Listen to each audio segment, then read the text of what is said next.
जने जय सनातन चंदन चरचितम निज जने पुष्प सृजालं कृत प्रातः सूर्यमयूख सेवित मुखम श्री चंद्रशालोपरि कृत्वा रोटकमेकपाणितलके पङ्क्त्वानस्तेन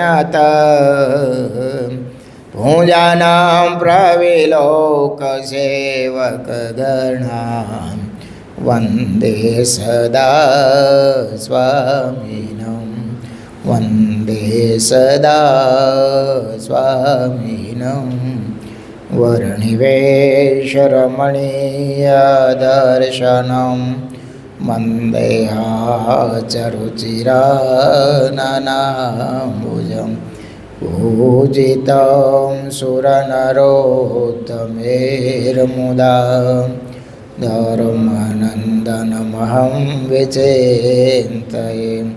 ओम अवतारिणे श्री स्वामिनारायणाय नमो नमः। ओम श्री हरिकृष्णाय नमो नमः। ओम श्री पूर्ण पुरुषोत्तमाय नमो नमः। ओम सर्वेभ्यः सद्गुरुभ्यः नमो नमः। सहजानंद स्वामी महाराज ने जय। हरे कृष्ण महाराज ने जय।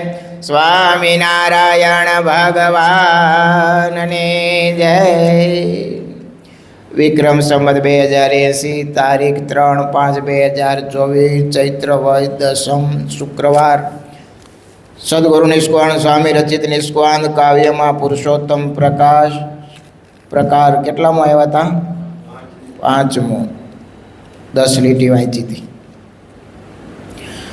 રહ્યો 14 આનંદ છાયે રે પ્રભુ પધાર્યા ભૂમિ માયે રે કરવા કોટી કોટી ના કલ્યાણ રે પોતે પધાર્યા પરમ સુજાણ રે માત તાત પાયમાં છે આનંદ રે જોઈ પુત્ર તે પૂરણ ચંદ રે મનોહર મૂર્તિ મર માળે રે થાયે મન મગન જન બાળી રે જે જે જુએ છે નયણા ભરી રે તેના મન ચિત્ત લેશે હરી રે। હજી તો મહારાજનું પ્રાગટ્ય થયું છે ખાલી કે તો જે મહારાજ જેની સામે જોવે અથવા તો જે મહારાજ સામે જોવે એની મનની વૃત્તિઓ ખેંચાવા લાગી છે। ભગવાનનું એવું દિવ્ય અને આકર્ષક સ્વરૂપ છે। પ્રગટ થયા હોય તો કેવડું હોય વિચાર કરો। આખું ઉઘડી ન હોય છે પણ છતાંય પરણન સ્વામી એવું લખે છે કે મનોહર મૂર્તિ મર માળી થાય મન મગન જન ભાળી જે જે જુએ નૈણા ભરીને તેના મન ચિત્ત લેશે હરીને। મહારાજની મૂર્તિ એવી જ હતી હો। વન વિચરણ વખતે જે મહારાજ સામે જોતા ને એની વૃત્તિ ખેંચાતી, સ્થિર થઈ જતા, સંકલ્પ બંધ થઈ જતા કે આવો એ અલૌકિક મૂર્તિ અને આ તો મહારાજનો ઐશ્વર્ય ને।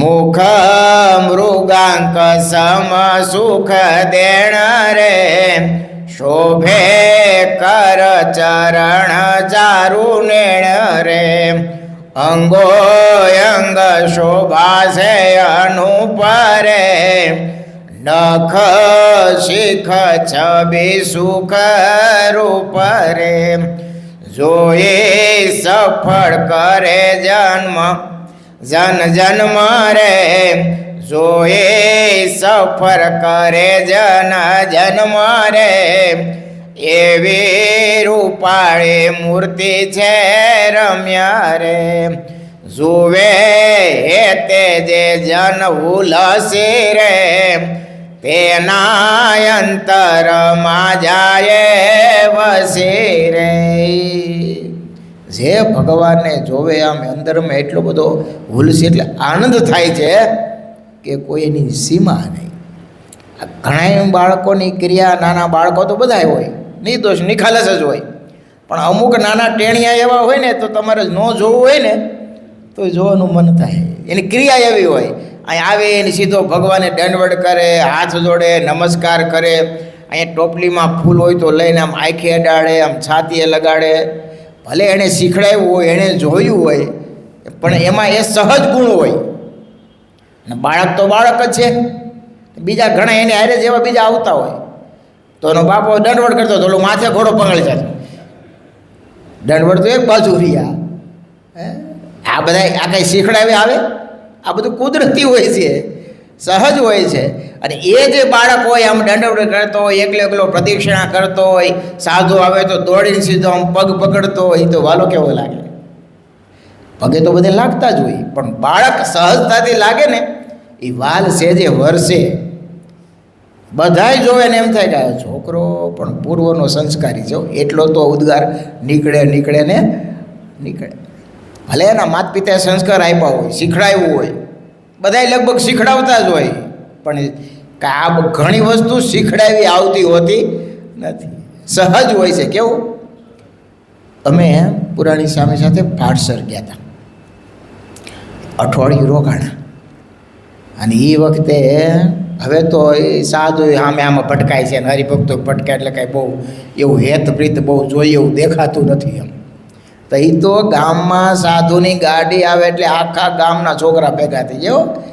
હજી તો ગાડી ગામમાં પ્રવેશ, સ્વામીની ગાડી આવી, સ્વામીની ગાડી આવી, સ્વામી આવ્યા, અને બધાય છોકરા દોડીને અને મંદિરે આવી જાય. અને અમે શું કરી, પહેલાં બાલસભા કરી અને પછી સાકર નાખી, એમાં 4-5 મગજની લાડુડીનો ભૂકો કરે. કારણ વ્યવસ્થા ક્યાં એટલી બધી આખા પડી કાપવાની હતી અત્યારે એમ. તો 4-5 લાડુનો ભૂકો કરીને આપી, તોય છોકરાને આપી, જાઓ છોકરાઓ ઘરે કહેજો તમારા બાપુજીને કે સ્વામી આવ્યા છે, સાંજે મંદિરે સભા છે, બધાને મોકલજો. અને આખા ગામમાં છોકરા ઘરે એ મંદિરે સ્વામી આવ્યા છે, સાંજે મંદિરે જઈજો, મંદિરે સ્વામી આવ્યા છે, સાંજે મંદિરે જઈજો. પૂરા ઉત્સાહ થયો, આનંદમાં. અને પાછા આવે, સ્વામી અમે કી આવ્યા હો. પણ એ 4 અઠવાડિયું સાધુ રોકાય ને, કે અમુક છોકરા એવા હોય કે આમ સાધુ સીધે કંઈક જોતું એ વસ્તુ લઈ આવી, તરત દોડી લઈ આવે. સ્વામી કંઈ કહેજો, તરત આવે, વાળી નાખે, બાથરૂમ સાફ કરી નાખે, નાની મોટી વસ્તુ લાવે, કીર્તન બોલે. અરે કીર્તનના રાગ શીખવા આવે કે સ્વામી મને આ કીર્તનનો રાગ શીખડાવો ને. એ કેવું વાત થઈ ગયું, સામેથી એટલી મુમુક્ષુતા હોય, હેતને પ્રેમ થાય કેવું. પણ વાત તો મારે એ કરવી છે, અઠવાડિયું રોકાય ને કે એને સાધુમાં એટલું બધું હેત થઈ ગયું હોય ને. એક નાનો એવો છોકરો તે પુરાણી સામે એમ ગાડીમાં બેસતા હતા ને, તો એણે ચાદર પકડી કે સ્વામી મને હારે લઈ જાઓ, હું તો અહીં નહીં રહું. હવે નાનું છોકરું સ્વામી કે પણ હારે, તો કે મને તમારી ચાદરનો ટુકડો આપો, મને આ બહુ ગમે છે. આ કાંઈ એને શીખડાવ્યું ન હોય, કોઈ શીખડાવ્યું હોય, પણ સહજ ભાવ હોય, સાધુમાં હેત હોય. અને મોટો થાય ને જો એવી નવો સંગ રહે ને તો એકાધિક ભગત થાય હો. કારણ કે પૂર્વના સંસ્કાર બોલે છે. મહારાજનું અહીંયા રૂપ એવું છે, જોઈ સફળ કરે જન જન્મ રે એવી રૂપાળી મૂર્તિ છે રમ્ય રે. આ મહારાજ આમનું કોઈ દર્શન કરે છે ને તો એને એમ છે કે આપણે ધન્ય ભાગી કે આવું રૂપ, આવું આકર્ષણ. હવે નાના છે, હજી તો હાવ ગોદડીમાં સૂતા છે, ક્યાં સુધી બધા એના મનની વૃત્તિને આકર્ષિત કરે છે. બોલો, ભગવાન તો ભગવાન છે. જુવે તે જે જન ઉલસે રે તેના અંતરમાં જાય વસે રે. પછી વિસારા પણ ન વિસરે રે, સૂતા બેઠા સદાય સાંભળે રે. અમુકની ક્રિયા અતિ મહિમા હોય ને એની ક્રિયા એને અતિ ગમે. ગમે એટલું નહીં, એ દ્રષ્ટિથી જોતા હોય એની ચાર, એના લટકા, એનું ખાવું, એનું ચાલવું, એને એટલું બધું એને ગમી જાય એટલે કાયમ માટે એને યાદ રહી જાય. નારાયણ ભગત હતા તો એવા મોટા મોટા હોય ને એક એક વસ્તુ યાદ રાખતા. સ્વામીનું લટકું, બીજાનું લટકું એવું નહીં.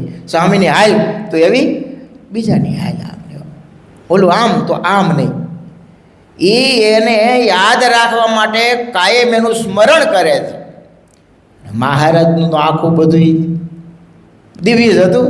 તમે કલ્પના કરો, નિત્યાનંદ સ્વામી દીરમણી જરમાં ઊંઝામાં આવ્યા, મહારાજને ખાલી દંત પંક્તિ જોઈ, સામુદિક શાસ્ત્ર ભણેલા કે ભગવાન સિવાય બીજાના દાંત આવા હોય નહીં. એમ કંઈ હું સોનું ટીંગાડ્યું હોય, પણ જે એની દ્રષ્ટિ છે, એને જે દિવ્ય ભાવ છે એ બીજા. અઝા પટેલ આવ્યા, મહારાજને આમ બહિર્ભૂમિથી આવતા હતા અને મહારાજની ચાલ જોઈ સાધુ થઈ ગયા કે આવી હાલ બીજાની હોય નહીં. બ્રહ્માનંદ સ્વામી ખાલી મહારાજના નેત્રો જોયા કે ભગવાન સિવાય આવા કોઈને નેત્રો ન હોય. વિચાર તો કરો, એક એક ક્રિયા કેવી અદ્ભુત છે. કારણ કે ભગવાનની મૂર્તિ એવી દિવ્ય હોય છે, જેને જેવી ભાવના હોય એવું એમાં એને દર્શન થાય છે.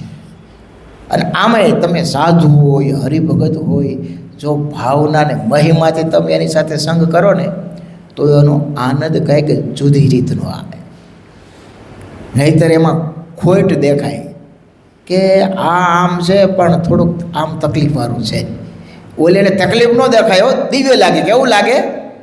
એને દિવ્ય લાગે, અદ્ભુત લાગે. હકીકત તો એ છે કે આપણું હૃદય જો ભક્તિવાળું હોય તો બધું દિવ્ય લાગે.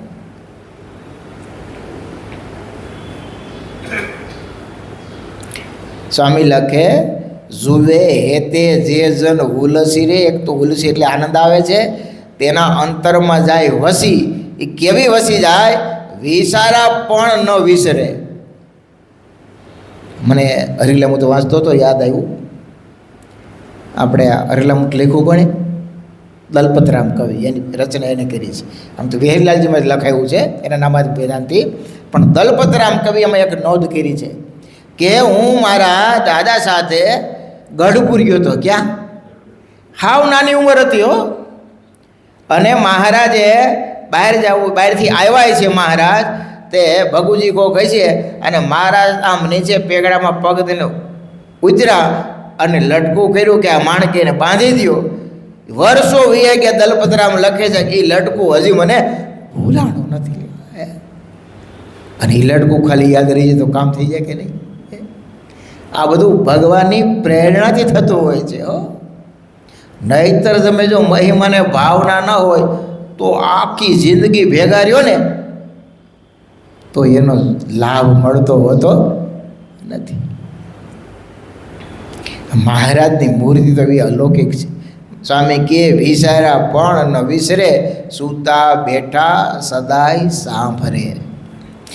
એવી મૂર્તિ આજય અલૌકિક કરે, ધરે બહુની ટાળવા કરે. સહુ ભક્ત જનને સુખ દેવા રે, આપે અક્ષરપતિ થયા એવા રે. દિન દિન પ્રત્યે જો દયાળ રે, વધે નિત્ય ચંદ્ર જેમ બાળ રે. મુખ હાસે જુક્ત છે હંમેશ રે, બહુ શોભે છે બાલુડે વેશ રે. રોવે નહીં રાજી રહે ઘણું રે, તેણે મન હરે છે સહુ તણું રે.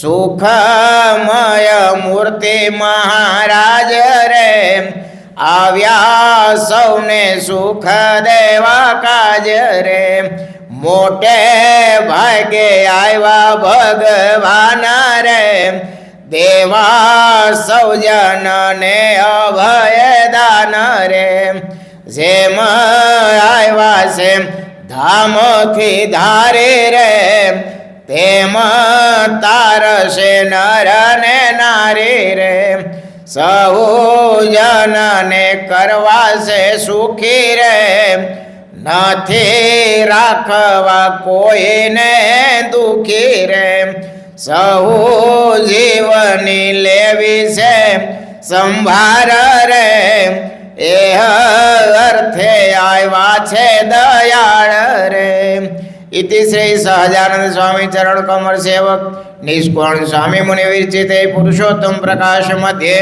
પંચમ પ્રકાર થયો સહજાનંદ સ્વામી મહારાજની જય. સ્વામી કે મહારાજ અક્ષરધામમાંથી આવ્યા છે ને બધાને સુખ આપવા માટે આવ્યા છે. હવે કોઈ પ્રકારનું દુઃખ રાખવું નથી. આ જીવને એક જન્મ મરણ રૂપી રોગ કેવો મોટો થયો ને એનું દુઃખ કાંઈ નાનું છે. મહારાજ એ ટાળવા માટે અક્ષરધામમાંથી ઠેઠ આ ભૂમંડળમાં આવ્યા છે. આપણે વાત કરતા હતા માણકીની વાત તો સમય છે તો કરશું, પણ કાલે કઈ એકાદશી છે? વરુથી એકાદશી. કઈ? વરુથી એકાદશી. આ એકાદશીનો મહિમા શ્રી ભવિષ્ય પુરાણ છે એમાં ખૂબ વિસ્તારથી કીધો છે. યુધિષ્ઠિર મહારાજે કૃષ્ણ ભગવાને પૂછ્યું કે આ વરુથી એકાદશી છે પ્રભુ, એનો મહિમા તો કયો? ના, લગભગ બધી એકાદશીમાં આ સંવાદ હોય છે. યુધિષ્ઠિર મહારાજ કોને પૂછે? ભગવાન કૃષ્ણને. આ વ્યાસ ભગવાને લખેલી બધી કથાઓ છે. તો ભગવાન કૃષ્ણ કહે છે કે સાંભળો ધર્મરાજ, આ વરુથી એકાદશીનું વ્રત એવું છે કે એ આલોક અને પરલોકને વિશે સૌભાગ્યને દેનારું છે, એટલે મોટા ભાગ્યને આપનારું છે, સુખી કરનારું છે. ગમે એવું પાપ કર્યું હોય આ વરુથી એકાદશીનું કોઈ વ્રત કરે તો પાપથી એને નિવૃત્તિ થાય છે અને આ લોકોમાંય સુખી થાય છે અને બહુ ભાગ્યશાળી બને છે. એટલું જ નહીં, કૃષ્ણ ભગવાન કે સાંભળોમાં ધર્મરાજ, કોઈ ખરાબ ભાગ્યવાળી સ્ત્રી હોય અને આ વરુથી એકાદશીનું વ્રત કરે તો એ સૌભાગ્યને પામે છે, સારા ભાગ્યને પામે છે. આ વરુથી એકાદશી કૃષ્ણ ભગવાન કે ધર્મરાજ ભોગને આપનારી છે, એટલે જે જોઈ આપનારી છે, મોક્ષને દેનારી છે, અને વાત કરીએ એમ સર્વ પાપને હરનારી તો છે જ. એટલું જ નહીં, આ એકાદશીનું કોઈ જો વ્રત કીધું એ પ્રમાણે કરે તો ફરીવાર એને ગર્ભવાસમાં આવવું પડતું નથી. લ્યો, આથી મોટું ફળ કયું હોય? હે, મોક્ષ પ્રાપ્તિ થઈ જાય, ફરીવાર જન્મ ન મળે.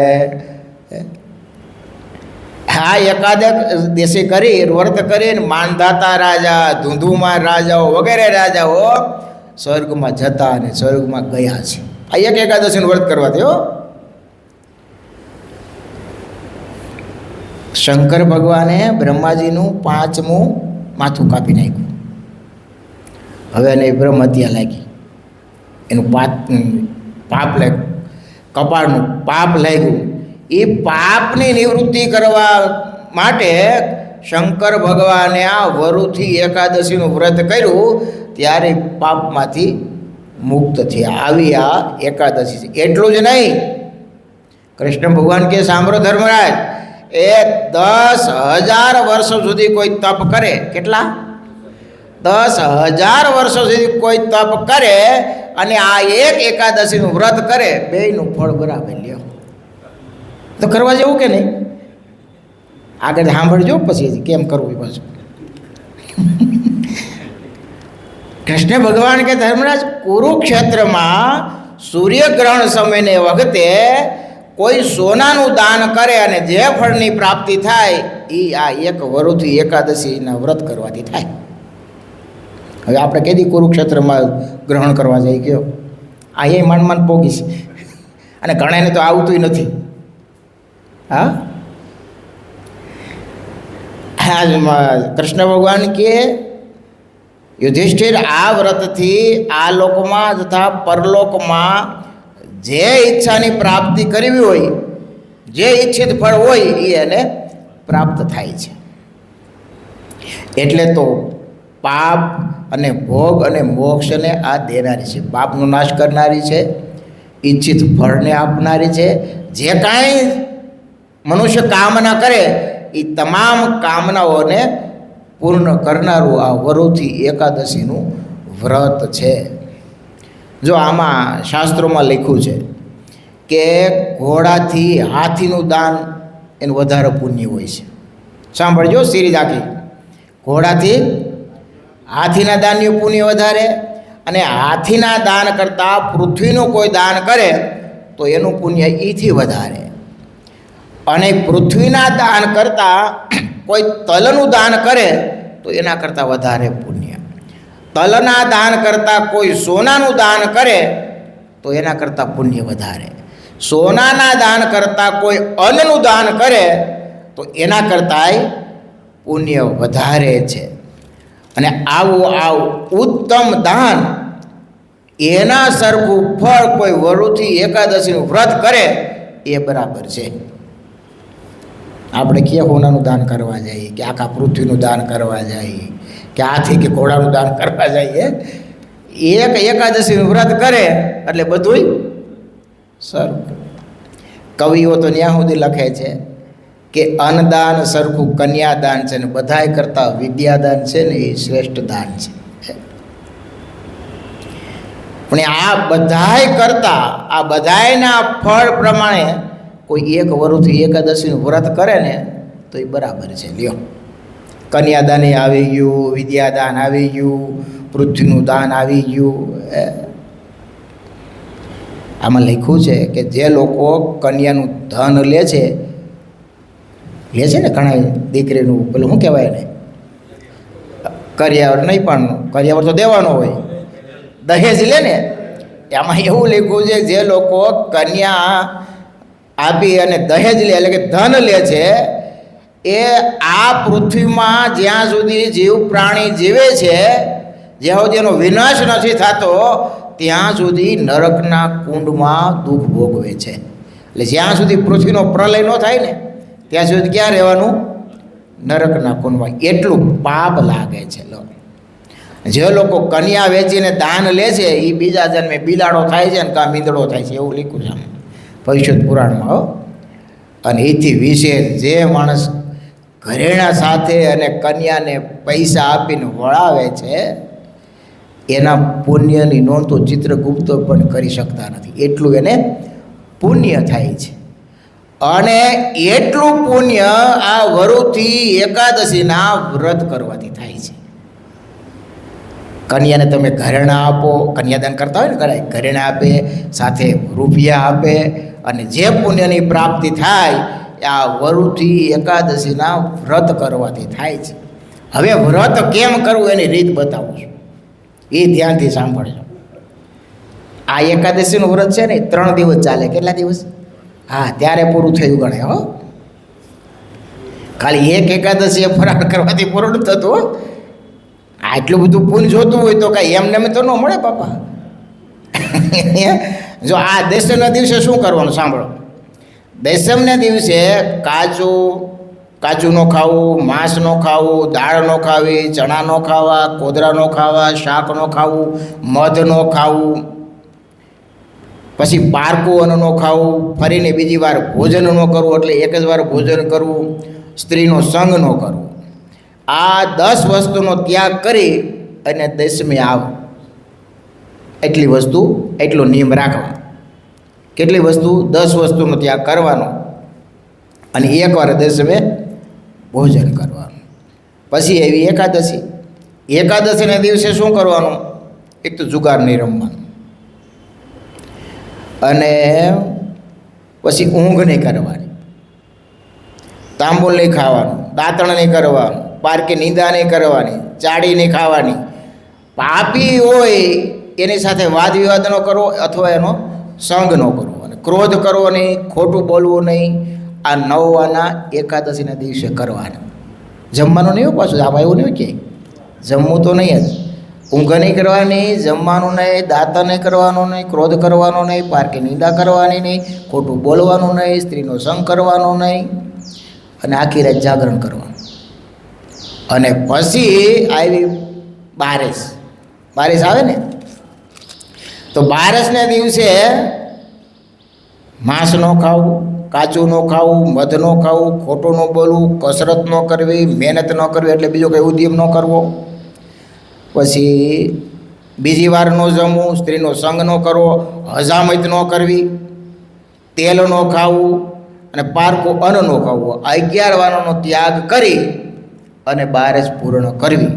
અને જ્યારે પૂરું થાય ત્યારે પવિત્ર બ્રાહ્મણને બોલાવી એની સાથે ભોજન કરી એને સારી એવી દક્ષિણા આપી પછી વ્રતના પાયણા કરવા.